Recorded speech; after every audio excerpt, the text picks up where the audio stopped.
In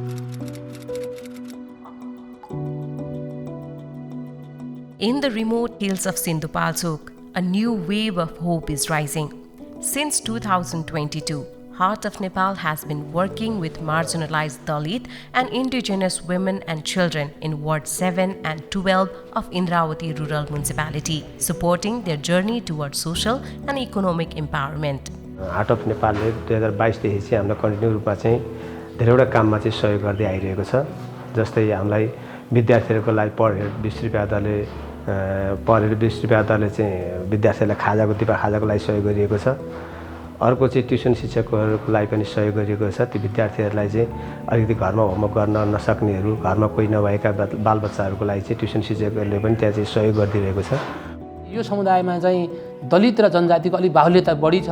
यो बढी भइरहेको अवस्थामा उहाँहरूको आर्थिक अवस्था कमजोर हुने, बुवा आमा बिहानै मेलापातामा जाने, के खाने कसो गर्ने भनेर अन्यल स्थिति हुन्थ्यो भने विद्यार्थीहरू बिहानको नास्ता खाएर दिउँसो फेरि खाजा खान आइपुग्दाखेरि उनीहरूलाई खाना खाएको अनुभूति हुने र नेपाल सरकारले दिएको 15 रुपैयाँमा यो संस्थाले 20 रुपैयाँ दिइराख्दाखेरि चाहिँ भाइ बहिनीहरूले पर्याप्त पोषिलो खानेकुरा खान पाएका छन्। हामीले खाजाको सेड्युल बनाएका छौँ। नेपाल सरकारले तोकेको सेड्युलमा हामीले संस्थाले दिने सहयोगबाट थप त्यसमा अन्य खाद्यान्नहरू पनि राखेर पोषणका त्यस्ता सामग्रीहरू राखेर खुवाउने गरेका छौँ र समुदायका विभिन्न अभिभावकहरूलाई चाहिँ समूहमा आबद्ध गराएर विभिन्न वस्तुहरू उत्पादन गर्न लगाएको छ र जुन उत्पादन चाहिँ विद्यालयले किन्ने खालको एउटा पुलको वातावरण सिर्जना गरिदिएको छ। यो दिवा खाजा जुन विद्यालयमा यो कार्यक्रम लागू भइसकेपछि विद्यार्थीको ड्रप आउट रेट पनि घटेको छ। हार्ट अफ नेपालले इन्द्रावती गाउँपालिकाको 2वटा वडाहरूमा मात्र काम गरिरहेको छ र फर्दर आगामी दिनमा अन्य 10वटा वडामा पनि काम गरोस् भनेर हामीले आग्रह गरिराखेका छौँ। हाम्रो समाजमा सानै उमेरमा बिहे गर्ने र स्कुल छोड्ने चलन बढ्दै गएको छ। यसलाई अन्त्य गर्नका लागि हामी बाल क्लबले प्रयास गरेका छौँ र नाटक पनि गराएर यो कुरेटी र बाल विवाहका जस्ता धेरै विभिन्न कुराहरू नजानेका कुराहरू सिकाउने र हटाउने गर्न प्रयास गरेका छौँ। To build self-reliance among women, the project introduced hands-on training in agriculture, along with support for poultry and goat farming.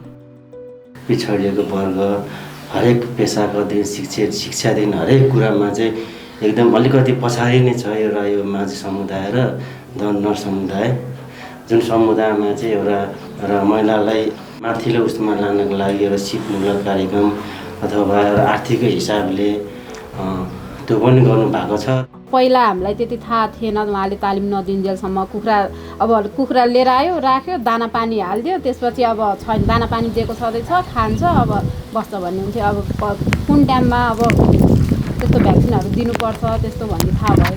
Slowly but surely, these initiatives have begun to transform their economic realities, bringing not just income but confidence too. अब दिदीबहिनीहरूलाई चाहिँ कसरी active गर्ने त भन्ने उद्देश्यको सहित यो समूहले चाहिँ समूह गठन गरेर बहिनीहरूलाई पहिलो सुरुमा त बचत सङ्कलन गर्नको लागि जागरुक गराउनु भयो। उहाँहरूले चाहिँ कसरी एक ठाउँमा ल्याउने र कसरी एक्टिभ गराउने, समूह गठन सँगसँगै उहाँहरूलाई चाहिँ के सिकाउने भन्दा बचत गर्न सिकाउने, बचत गर्ने बानीको चाहिँ विकास गर्न सिकाउनु भयो। ल हामीले चाहिँ हाम्रो समूह चाहिँ महिनामा 100 रुपियाँको बचतको साथसाथै सुरुवात गरेका छौँ। कृषिहरू कुखुराहरूको तालिमहरू सबै लिएका छौँ। लिइसकेपछि अलिअलि सहजहरू भइरहेछ। हामीले आफूले उत्पादन गरेर आफूले केही गर्न सकेका छौँ। एउटा कृषि, पशुपन्छी र कुखुरामा 3वटा क्षेत्रमा चाहिँ हेर्नु भएको छ। उहाँहरूले कृषि जस्तै समूहमा बसेको बहिनीहरूको विभिन्न बहिनीहरूको इच्छा चाहिँ के छ, पहिला इच्छा आकाङ्क्षाहरू चाहिँ सङ्कलन गरेर चाहिँ उहाँहरूको चाहना के हो त, उहाँले के काम गर्न चाहनुहुन्छ भनेर चाहिँ उहाँहरूले चाहिँ हामीलाई चाहिँ कुखुरा, बाख्रा त्यसै गरी कृषिमा चाहिँ सहयोग गर्नुभएको छ। र हामीले हाम्रो समूहमा 20 जना सदस्यहरू छौँ। 20 जना सदस्यहरूमध्ये चाहिँ एकजना सदस्य बराबर 4वटा समूहमा चाहिँ 4 जनाले बाख्रा पाउनु भयो भने 4 जनाले कुखुरा पाउनु भएको छ। र त्यसै गरी 4 जनाले चाहिँ कृषिको सामग्रीहरू, कृषिमा के हुन्छ त तरकारीको बिउ बिजनहरू, त्यसै गरी हजारीहरू, त्यसै गरी ट्रेहरू, नर्सरी राख्नको लागि ट्रेहरू, प्लास्टिकहरू अनि ड्रमहरू पनि उहाँहरूले दिनुभएको छ। र बाख्रामा चाहिँ हामीलाई उहाँहरूले बाख्रा दिए बापत हामीले चाहिँ खोर आफैले निर्माण गर्नुपर्ने भन्नुभएको छ। अनि हामीले खोरहरू पनि बनाएका छौँ। कुखुरा दिनुभएको छ, कुखुराहरूको खोरहरू दिदीबहिनीहरूले आफैले बनाउनु भएको छ। मैले एउटा बाख्रो पाएको छु। बाख्राले अहिले बच्चा पाएको छ। त्यो बच्चा अब हुर्केर बढेपछि केही बेचबिखान गरेर केही खर्च लिएर मेरो बच्चाहरूलाई केही खर्च गर्नलाई सक्छु होइन। कुखुराहरू दिएपछि अन्डा उत्पादन गर्छ। अन्डा उत्पादन गरेको अन्डाहरू चाहिँ हामीले विद्यालयमा ल्याएर हाम्रै छोराछोरीहरूले क्यान्टिनमा खाजा खाने ठाउँमा बिक्री वितरण गर्छौँ।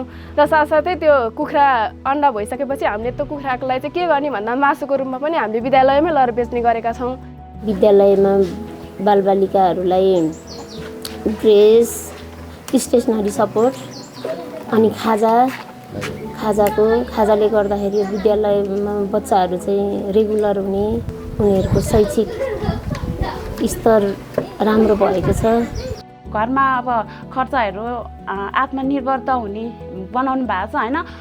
मलाई अझ लाग्छ त होइन, हामीलाई अब महिलाहरूलाई होइन अझ त्यो सँगसँगै सिपमूलक तालिम पनि हामीलाई दिनुभएदेखि त अझ एकदम राम्रो हुने थियो होइन। Today, 421 women are organized into 20 groups, working together to earn a living and drive social change in their communities. Thanks to the project, over 700 students from grades 1 to 5 are receiving nutritious midday meals, while 202 children benefit from free tuition classes that support their learning journey. 40 women have started goat farming and 46 have taken up poultry farming, turning skills into sustainable businesses. Children who had dropped out of school are now back in class, and more than 300 students are receiving educational support to continue their studies with renewed hope.